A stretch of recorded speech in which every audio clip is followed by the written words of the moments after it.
So grateful to have you guys here today with us on the Brian and Jessi Gibson Show. We are so excited that you're with us, and we are going to talk about all things male, beards, guns. Do you know we're going to talk about sharpening axes, shooting bows, lighting fires, small explosives, loading ARs, cooking steaks. Are you going to teach us how to lay in bed at the end of the day, and instead of worrying if you're raising the kids right, just like lay in bed and be like, watching I'm the awesome. news, saying I'm awesome and going to sleep? Hey, check out this video. Dads, what's happening to dads? Finally, new rule. Let's make the Father's Day we just celebrated the last one that takes place in a culture where dads have become such punching bags. Literally the last demographic group that TV, ads, and movies can still depict as clueless, useless. Basically just another child that mom has to look after. Every sitcom is tonight on ABC, Larry burns down the house. And the tagline in the commercial for every household product is basically, because your husband is a moron. Moving in together. It's a big step. A test. A test that Jeff failed miserably. You know, I'm not sure when this trend started, but I'm going to blame the 1987 movie Three Men and a Baby.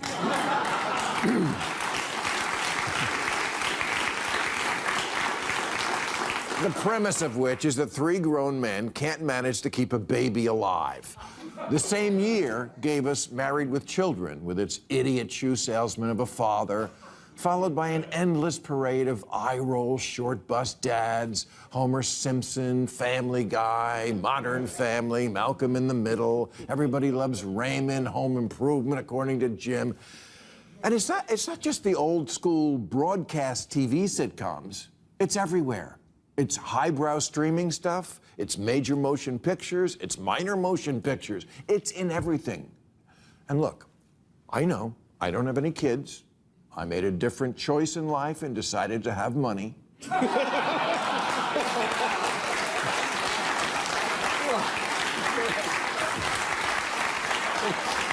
not lying.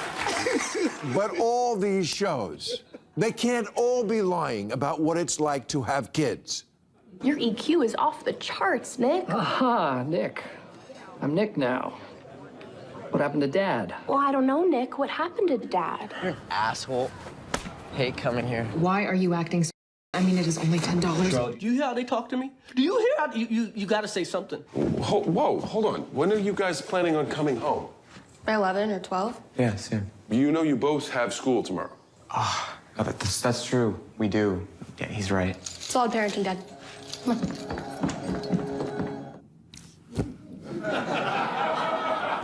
Kids today, they're like Trump. They think the rules don't apply to them. And Mom?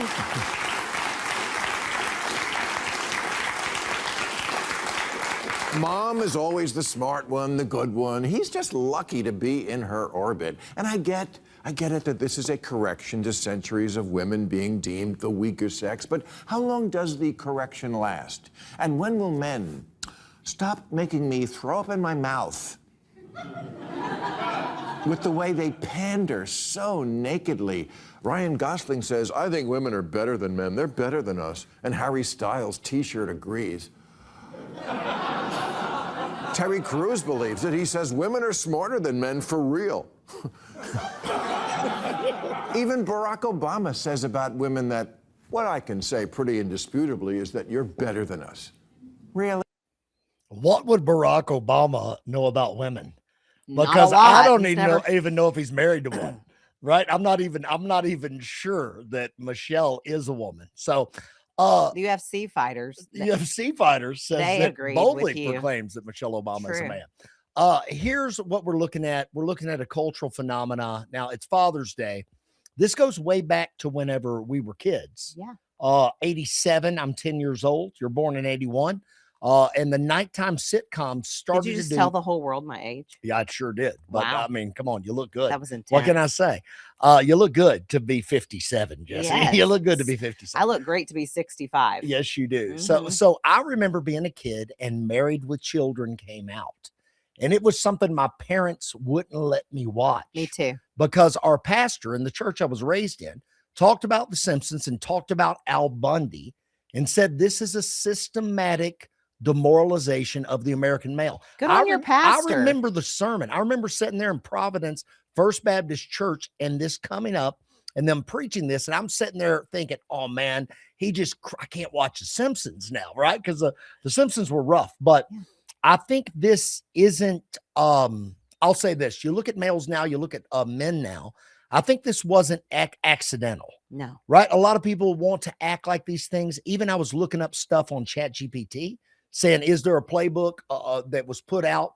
And I believe there is on how to demoralize the American male, the father figure, and to dismantle the system, which is family set up by God. I think it's been done. And I think part of what they've done is what Bill Maher is pointing to. Apologize for his language there a little bit too. Bill Maher's not one of us, but he actually makes some good statements here. And for me to see an old school liberal like Maher come out and sound like not a conservative Christian, but someone that has sense. Sure. Which he's done a lot. Maher almost sounds MAGA at times now. Well, if you look at what he's saying, it matches the science of how important men are to the home, to the family, to the church, to children. You look at the science of it, men actually bring so much to the table when it comes to keeping them out of promiscuity, out of drug addiction, out of mental health issues.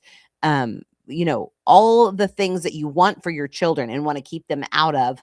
Adding a male to the house and having a father figure in that house destroys a lot of the potential for those evil things to creep into their life. So the science backs his practical approach, and it absolutely does not back the approach of the left that's pushing this agenda with us through every single television show. And I find that, even more so than women are buying into this, because women, they'll laugh, they'll say things, but ultimately women want men to be men. If you look at the culture, there's kind of a swing right now, even like in the TikTok culture, of girls going back to being like completely early on female, like wearing aprons, making their own bread, staying home, homeschooling their children, getting chickens and raising them. Like they want to go back to the olden days. When are you getting some chickens? I have a neighbor with chickens. I don't need chickens. So they bring me eggs, and that's good enough for me. But what I'm seeing is that the young generation is swinging back to wanting to be that typical female, and they're desirous of a man that behaves like a old school male with masculine qualities, that doesn't bow, and they don't want to see their husband and want to mock him and say that he's stupid and he doesn't do anything and he's lucky to get to be in my orbit. Women actually want men to be men, but the agenda wants us to believe that women hate men. And I don't believe that's true. I think there's a small segment of women that hate men. I think there's a large segment of women that desire for men to stand up and be masculine. There are really loud voices that have shaped and created a cultural narrative. Mm-hmm. And if you look at some of like the statements that were made by like the Rockefeller Foundation, if you look at these statements, there's one lady that was a big charging feminist, helped found a lot of the feminist movements. Like there was a strategy to what they were going to do. They want to control the world. Yeah. They want to control the workforce and the US dollar. So what they had to do is they have to demoralize males, because you cannot control strong males. Right? Strong males, in their very core, they have a nature to lead. They also have a nature to fight against any type of oppression. They have a nature in their core that stands up and protects those that can't be protected. So you have to demolish that. And this is systemic, and it's an attempt for the death of the West. And so you seed it in. Every war is a seed war. It's a war for thoughts, and a seed produces after its own kind. I can give you a seed of the gospel in my preaching and teaching. That seed takes root in your heart. It starts to produce something. Sure. Or the devil can give you a seed of deception. And if you allow that seed to come into your heart, it begins to produce something. And throughout the 80s, the 90s, all these shows made the dad look like an idiot, the man look incompetent, the man look like a moron. And little by little, bit by bit, it started to erode the father figure in America. So you take that, and then you bring the radical feminist movement. We don't need a man.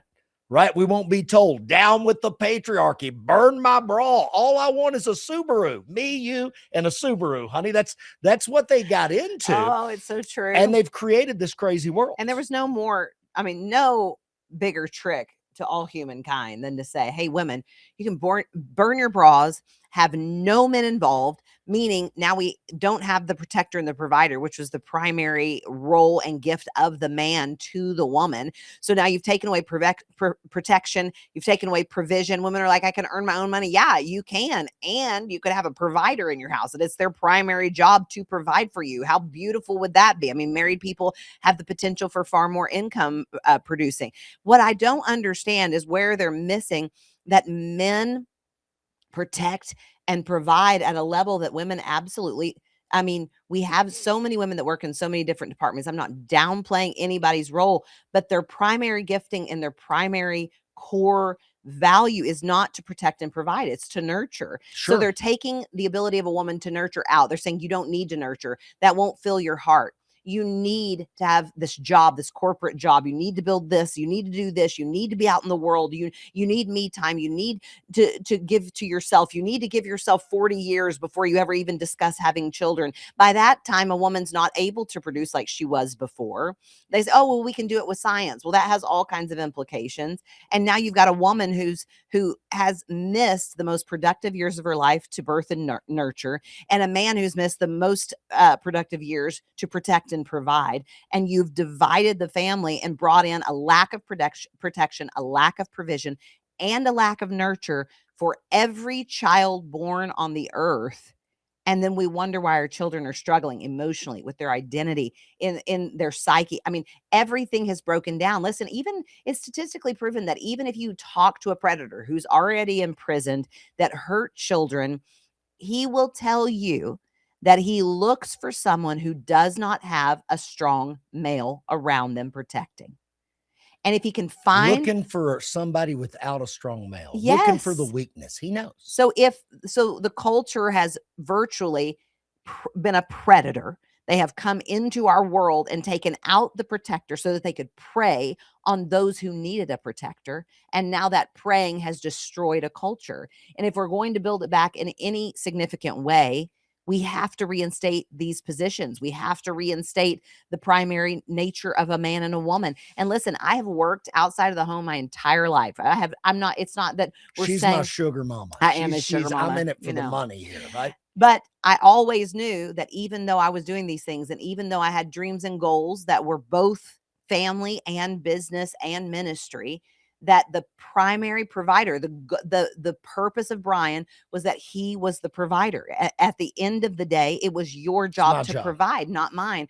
And I can attribute and I can bring it to the game. And listen, there may even be years where a woman's making more money than the man. It still doesn't remove the job of that man to primarily be the provider. If someone's not eating in this house, if they're not sleeping inside, if they do not have clothes to warm their body, if they are not provided for, there is no one's position on the line besides the man. It is him. And so these families, everything's gotten so mixed up, and they created it on purpose. They sold us a lie. This is systemic, and this is on purpose. And I'm telling you, they try to diminish the role of a father. Then you try to take the mother, and you went after reproduction.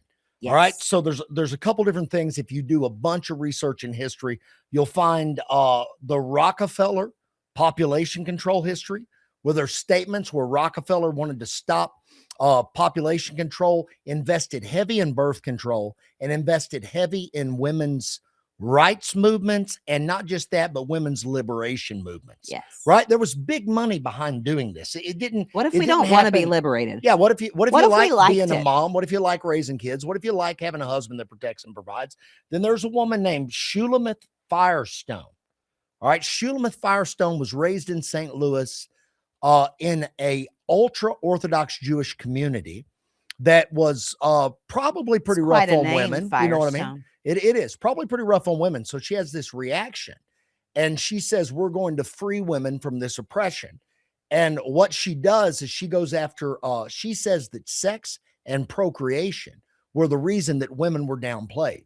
So she wanted to engineer a sexual revolution that would almost separate the male and the female and the family unit. All right. And make it where you could have babies apart from a marriage, apart from male and female, even through other science was her big dream. She founded a lot of these women's libs movement and helped seed this thing, and big dollars got behind her and helped seed this thing into America. So where does that leave us? That leaves us now with a fractured family in America without a strong father and with a mother who is by herself. Or here's another way this has been engineered. You make sure that Americans cannot exist without a two-income household, right? Both the man and the woman. I remember my granddad could work. My mother worked my whole life, but my granddad could work. His wife did not work. They were able to buy a farm, buy a house, live a good living, retire with some wealth on one income. Now the system, and I don't believe it's by accident, I believe it's engineered. It's a two-income system to almost keep us going in America. And when there's a two-income system, that ensures that you're not raising your children, right? You got your children on the weekends when you take them to ball and you don't hardly talk to them. The coach has them all morning. You might have them on Sunday, but Monday through Friday, they are the state owns them. Yeah. And I'll call it the government school system because I think it's nicer than saying the communist school system, but that's what it is. So then you got preschool for the little ones, and you put them right in school and you take them right up to when they're 18 years old. Then you ship them off to a university or you put them in work and your influence is diminished. This is the play. This is government replacing the family and God and the church, and it is wicked. What they're saying to women is that you're so smart that you don't need a man. You can go out and have corporate jobs, or you can build a business. You're so smart. You don't need anyone. You don't need anyone to downplay your intelligence. You need to stand up and say, I don't need you. You have everything that you need. Well, except you're not capable of teaching your babies how to read. You're not smart enough to teach those kids how to function in life. We need to teach them to tie their shoes, how to add. We need to have them at all times. In fact, the minute that they're born, we pretty much need you to pass them off to us at 6:30 in the morning. And we're going to drop them back to you when we get ready. You can't even have any influence in how they're educated, what they're reading, what they're doing. We really don't need you in the school. We need you to come get them after they're done with their sports at about 6:00 at night. And then we're going to tell you that child must be in bed by 8:00. So now you can't go to Wednesday night church because everybody's got to put their kids into bed earlier. They're a terrible parent. And so now you have an equivalent of an hour and a half with your kids every single night. And in that hour and a half, you got to feed them, bathe them, teach them everything you're going to teach them, have every kind of relationship. And that gives most families 1.5 hours a day, if they're lucky, to pour their life into those kids. Whose disciple do you think they are by the time they graduate high school? They're not your disciple. They're not Jesus's disciple because they haven't been in church on Wednesday night. So now we've got 1 hour on Sunday morning, maybe, if the parents make it and they're not in travel ball. And we have 1.5 hours every evening to feed them, bathe them, get them ready for bed, and make sure that we teach them everything that we need to know. And then we wonder why our children are not disciples of Jesus Christ. Boy, it's serious and it's real. And I think we in the church need to take a serious look on how this is working, what's going on. Because listen, I've lived long enough as a pastor. I know if there's a fatherless environment and an environment that has no family, doesn't have that's where the protection comes from. That's where the identity comes from. That's where the provision comes from. And this whole family thing that God gave us in the book of Genesis, I'm telling you, it works. It's supernatural. It's supernatural. It's the plan of God. And modern cultural engineers can screw up anything that God has created. Don't let them do it in your house. Listen, if you would like, share, subscribe to this content. Also, they're throwing a number up where you could follow us right now. If you text into this number, join 806-304-4300. We'll keep you up where we're preaching, where we're going, what we're doing. Also, we want to thank all of our partners that help us with this podcast and help us also with our traveling ministry. We're preaching and teaching. Just to let you know, I've written a new book right here. I Can Write, which is amazing. A lot of my friends thought I couldn't spell, and I really can't, but thank God that we have autocorrect these days. So this is the story of the Spirit of God invading my life. He wants to invade your life as well. You can be ignited by the Spirit of God. You could get this pre-order on Amazon right now. Comes out July 7th. Come on, dads. We're rooting for you. Moms, we're rooting for you. Let's build strong families. We love you. stay out of trouble.